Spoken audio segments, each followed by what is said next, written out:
خداوند یه گلی داده خودشم چی داد.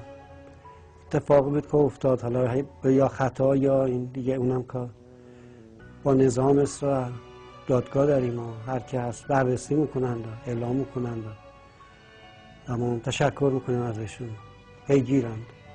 ما سرباز و کوچکی این نظام هستیم و فرزنده اونم فدایی مملکت بود، درس میخون تحقیق میکرد برای این آب و خاک و هیچ کسی نمیتونه از این قضیه سوء استفاده بکنه. اتفاقی بود افتاد دیگه، لازم به رضای خدا بچه به این نمونه در علم در پیشرفت.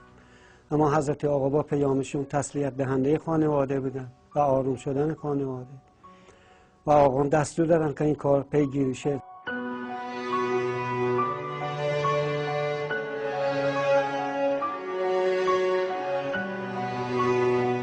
امروز امامان جمعه قم و تهران به خانه شهید حسنی سعدی رفتند.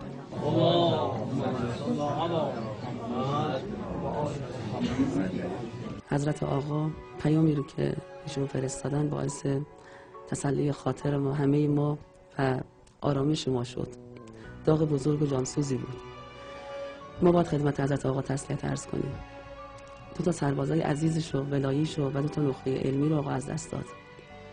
به خانواده های این شهدای عزیز تسلیت عرض میکنم و از خود آقا میخوایم به صورت جدی ورود پیدا کنن و تو این قضیه شخصا وارد بشن و پیگیر قضیه باشن.